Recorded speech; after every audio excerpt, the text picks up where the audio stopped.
Wife divorced me and went on a vacation with her affair partner, assuming she will still get a part from my parents' huge trust fund. But what she got was a lawsuit instead. Hi. I'm Aaron, 30M. So, I'm just going to try putting it all down here. For all my life, I've known that my friends were friends with me because, according to them, I'm the trust fund baby. They always tried getting close to me because they thought I'd be throwing lavish parties all around the world and sponsoring booze at parties, and they always left me when I turned out to be nothing like that. It's true, my parents have a huge trust fund for me, but I know how hard they worked for it, and I know that the wealth wasn't built in a day, and one mistake could absolutely ruin my father's company. So, I work hard every freaking day. I work hard to expand what my father started, but recently, I was very close to making that one mistake. Ashley, the love of my life, my wife, Ashley, 28F. Throughout college, I didn't date anybody. I'm not the type who dates or hooks up with women casually. I always wanted to date to marry, but when the news about my parents' wealth spread, I attracted all the wrong kinds of company. You see, when you have money, you become popular, and people want to live off you. I did lend money to some of my friends and sponsored the occasional booze, but nothing extravagant, nothing that people expect from a trust fund baby. I believe that doing something in moderation isn't bad and, in fact, is important because you need to be a part of society too. So, I tried being in everyone's good books but rarely trusted anybody. During my graduation party, I met Ashley. She didn't seem to know me, and I started casually talking to her, and we really hit it off instantly. We exchanged phone numbers, and on our first date, I took her to McDonald's, and we had the time of our lives. She didn't seem to mind that the first date wasn't anything fancy, and I fell in love. Ashley was the first love of my life. She wasn't boring and didn't seem to be trying hard to impress me. She was just being herself. Also, she was really smart. With her, I felt normal and seemed to get an image beyond my money. After 1 month of dating, when I took her to meet my parents, she didn't act surprised at all and seemed to accept that I was rich with nothing but neutrality. I took that as a positive sign that my wealth didn't faze her at all. At that time, it didn't occur to me that she probably wasn't surprised because that was part of her plan from day one and that she absolutely knew who I was and knew how I wasn't dating anybody, so winning me over was all a carefully crafted strategy. She was full of elegance during her meeting with my parents. She was charming, and I was head over heels in love. She was the first girl I ever brought home. My parents were very excited for me. We dated for a year, and during that time, she never accepted any costly gifts from me. Her reason for refusing was simply that we weren't married yet. I proposed to her after a year. She was an absolute sweetheart to my parents. She told my parents that she only had one request, that they never ask her to leave her work because she wanted to work to expand our fortune. My mother hugged her and said that they were glad I had found such a supportive wife. Ashley worked in an IT company and made a decent amount of money herself. On our second anniversary, my parents hosted a party. There, they announced that they wanted to give a gift to Ashley and proposed including her name as a beneficiary along with me. They went around introducing Ashley to everybody, including Rob, the trustee. He was an accountant on behalf of the company that looked after the legalities of the funds and investments. He was married and had a daughter. His wife was a lawyer in the same firm. Everything was taken care of, and my wife's name was included as one of the beneficiaries. Ashley bonded really well with my parents and was always doing her best to keep them happy. She also worked and traveled a lot for her job. Later on, I'd come to know that she was traveling with her affair partner. Whenever my parents threw a party, she was always eager to attend and look stunning. On countless occasions at such parties, I've seen her talking to Rob in a corner, laughing a little too much, blushing, with wine in her hand. And as stupid and blind in love as I was, it never once occurred to me that I should suspect her of having an affair with Rob. But all this time, these two were having an affair behind my back. Looking back at it, I'm surprised at Ashley. She's an absolute pro actor. She treated each of us so well that the mere thought of ever suspecting her seemed blasphemous, but she was just biding her time. Almost 7 years into our marriage, my parents passed away within 6 months of each other. I absolutely immersed myself in my work because it was just too difficult to deal with all the emotions when you also have to keep the company running, and that was the first time in years when Ashley started showing her true colors. After the funeral, she was distant. I thought maybe she was dealing with grief in her own way and tried giving her space. She didn't say one word to me about my parents passing away or ask how I was. I thought it was strange but secretly blamed myself for being unable to talk about how I felt either. About 2 weeks passed before I decided to get home early from work and talk it out with Ashley. I bought a bunch of pink roses on my way back. I had my own key, so I let myself in and came face to face with Rob. I was confused, so I asked him if he came to talk to me about the trust or something. Ashley came out from behind with 2 suitcases. It was then I noticed that even Rob had 2 suitcases. Ashley looked at me and said, "Oh dang. I meant to do this quietly. I was meaning to leave a note and let you know that I'm moving out, but I guess we have to do it face to face now." "Yeah, so. I'm leaving you." "Yep, you heard that right, and yeah, I'm moving in with Rob after we return from our vacation in Italy. Your parents made sure that I'll get enough money to afford it. Also, we're divorcing. Rob is also going to file for divorce. Now, don't look like a forlorn puppy. Are those flowers for me? I'll take them. Thanks. Ciao." They were out of the door even before I could ask her to wait. I heard the engine revving up, and then silence, and just like that, my wife of 7 years left me. Have you ever heard the expression about the world crashing down in front of you? Well, that best describes what I felt. For 2 days, I didn't leave the house. I didn't open the blinds. I was surviving on refrigerated food and then cup noodles. I never turned the TV off because I was scared of the silence. I didn't even feel like bathing. On the 3rd day, someone rang the doorbell. I thought that if I didn't open the door, they'd probably go away eventually, but that didn't happen. The bell kept on ringing, and whoever it was pressing the bell harder and longer with each go.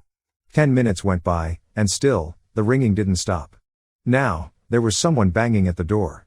I heard a woman's voice say, "I know you're in there. Open up. Right now. I'm not leaving till I talk to you." For a minute, I thought it was Ashley, but then I remembered that she was vacationing in Italy with Rob. This thought brought a fresh wave of sadness over me, but the knocking and banging wasn't stopping, so I dragged myself out of bed and started unlocking the door. I opened the door to find a red-haired woman in a 2-piece suit. She looked like she would bite my head off. She said, "Your wife ran away with my husband. Sitting here and being a wuss won't help anybody. So, get up, go take a bath, and get yourself in the living room in 15 minutes. We have to talk about a lot of things." When I didn't respond, she let herself in and looked me straight in the eye and said, "What? You stink." Before heading to the bathroom, I said, "Okay, Mom," and she screamed back, "I heard that." Despite myself, I laughed. I started feeling a little human after my bath, and when I returned to the living room, it was spotless, and so was the kitchen. Sandra, Rob's wife, introduced herself. She told me that she had been trying to reach me at my office for the last 2 days but couldn't get through, so she finally decided to show up at my doorstep. She meant business. I couldn't believe what she was telling me. Sandra said that like me, she didn't suspect that Rob was cheating on her, and she only found out when he left the house 2 days back and said that he would send his assistant to collect the rest of his things. Like me, her world was shattered too, but she didn't wallow in self-pity. She started digging up dirt. The first thing she did was go through Rob's laptop. He stored his work stuff there, but he had his Facebook logged in. She wasted no time going through his chats and finding out with whom he was having an affair, and once she was sure, she swooped like a hawk. She had gone through every document related to my trust fund and was pretty sure that Rob was taking out money for his own use. It started small, so that it went unnoticed, but eventually, he had become bold and careless because he was being aided by one of the beneficiaries, who was none other than Ashley. A part of me wished that she was lying, but she wasn't. Sandra had all the proof and was ready to take them down. I was still hesitating when Sandra said, "I have a little daughter. I will wring out every single penny from Rob, and I will absolutely wreck Ashley. I don't care what you think. I just wanted to inform you. You don't have to be a part of it if you don't want to." I saw how determined and confident she was, and I instantly knew I could trust this woman, so I was on board. We shook hands. As my ex-wife was vacationing in Italy, we were hatching a plan that was going to cost her dearly. Ashley and Rob were back from their 10-day trip to Italy.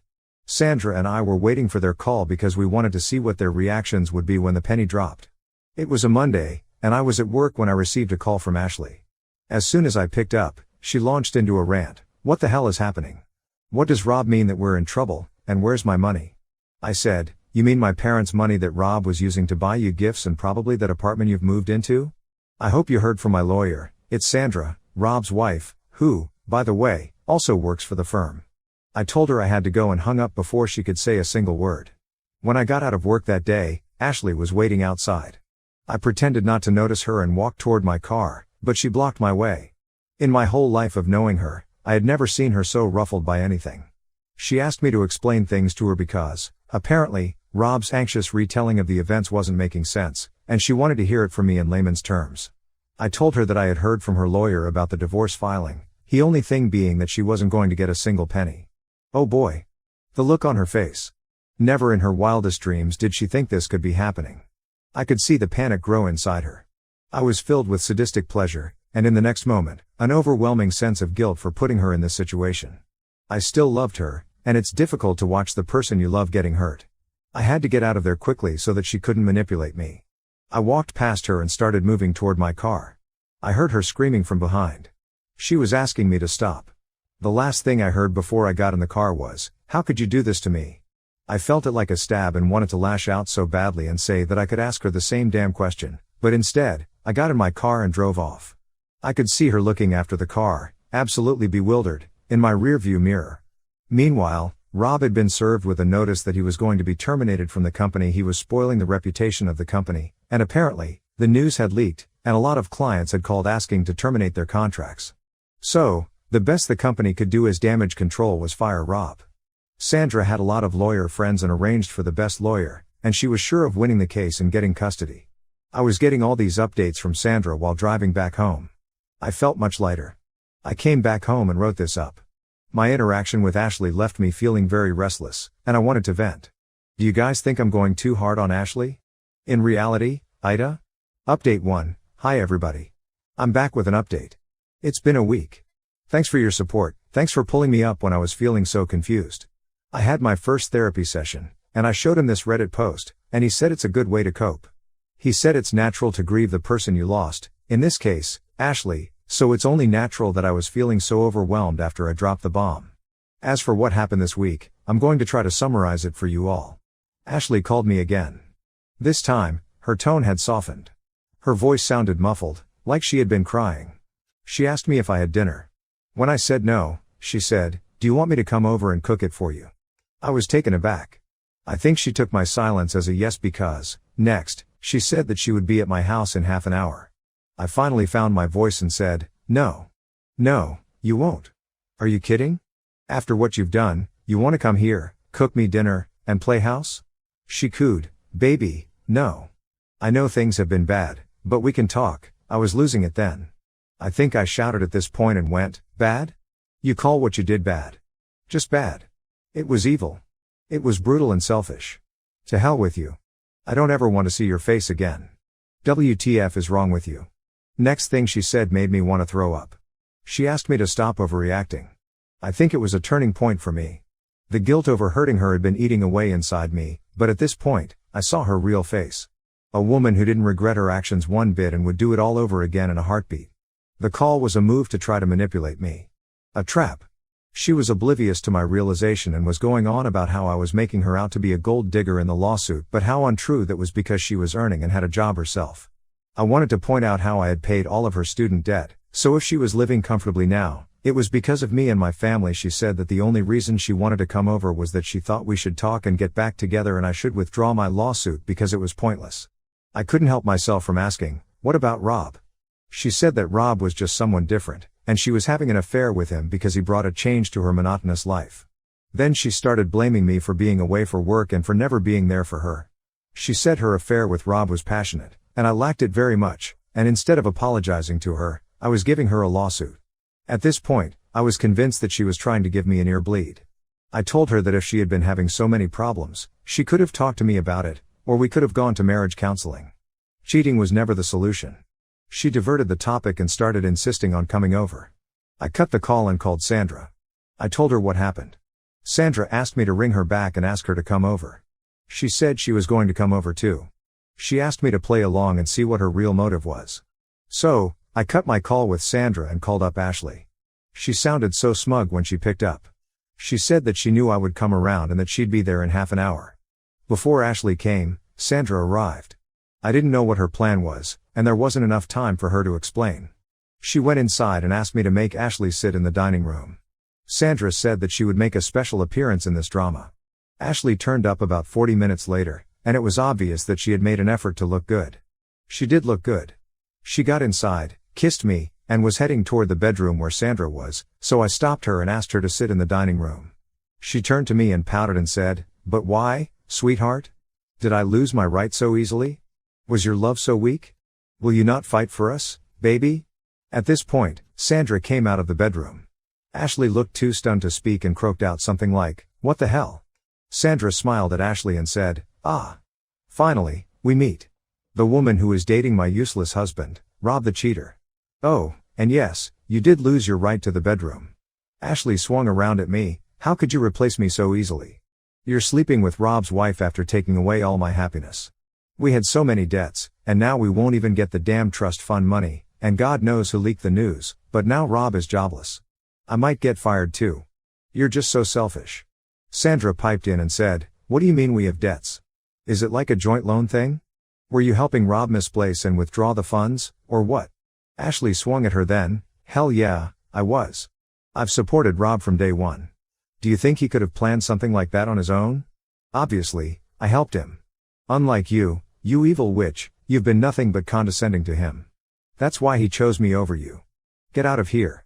How can you be here when your husband is jobless? Why the hell don't you give a statement in his favor and help him out?" Sandra smiled sweetly and then told me that she thought I ought to send Ashley home. The job was done. I got the cue and held the door open for Ashley. Ashley stormed out while hurling a volley of abuse at us. When she left, I turned toward Sandra and asked, what just happened?" Sandra pressed stop on a tape and then winked at me. Her eyes were shining. She said excitedly, "We got a confession, Aaron. We'll ruin them. I told you, I'm not letting both of them escape. That, my friends, is Sandra for you. She's clever and ruthless. If I were Ashley and Rob, I'd be terrified of her. She's just too good at what she does." Before heading out, Sandra confessed that, obviously, it was her who had leaked the news about Rob. I told her that her intelligence was rubbing off on me, and I had figured at least this much out, that she had something to do with it. Guys, I'll keep you updated. The game is finally beginning. Update 2, well, I'm back with an update too soon, I guess? But I couldn't wait to tell you guys. Sandra is an absolute ruthless killer. She sent the tape to Ashley's company with a detailed explanation of what was going on. She said in the note that someone who could go to that extent to fool the people who care about her wasn't a credible person to work in the company and would probably try to embezzle funds from them if she saw an opening. Sandra also knew one of the business partners in Ashley's firm, who happened to be her old friend.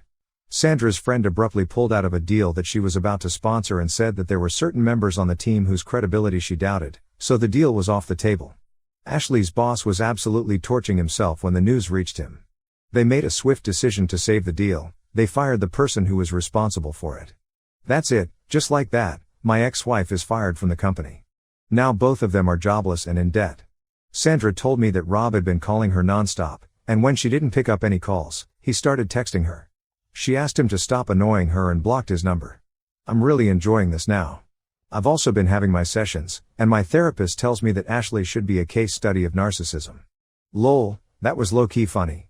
I laughed freely after a really long time. Anyway, I'll keep you guys updated. Oh, did I tell you guys that Rob was taken into custody, and apparently, Ashley had to break into her savings account to pay for his bail? Lol. Serves them right. Bye for now. Update 3, this morning, Sandra called me up. She was furious. Apparently, early in the morning, Rob had constantly rung her doorbell. He was drunk and kept on abusing her. Her security camera recorded the whole thing. When Sandra asked him to go away, he tried breaking in. He only went away when Sandra threatened to call the police. The worst thing about this whole incident was that, due to all the noise and everything, Sandra and Rob's daughter, Emily, woke up. She saw what was happening and is now traumatized. Divorce is usually hard on children, but seeing your father drunk on your doorstep, calling your mom names, and trying to break into the house is on a whole different level. Emily has since refused to leave her room. Sandra asked me if I could go over as she had to go to the police station and file a restraining order. She couldn't find a babysitter at such short notice. I told her I would and phoned in at work, asking them to call me if they needed anything. As soon as I reached, Sandra was out the door. She told me that if Emily came out, I should give her some food because she hadn't even had breakfast. As soon as Sandra left, I knocked on Emily's room. When nobody responded, I got a pin and broke the lock. I don't know why, but I was feeling paranoid in that silence. I was thinking of the worst case scenarios. I just couldn't sit still while the child was suffering. When I burst into her room, there was nobody there, and I was hyperventilating, but then a small movement caught my eye. Emily was hiding under the bed. A little girl of 3 or 4 years, who looked just like her mom except for her hair, was looking at me with eyes full of terror. She was stuttering in fear and somehow managed to ask me if I was her dad's friend and if Rob had sent me.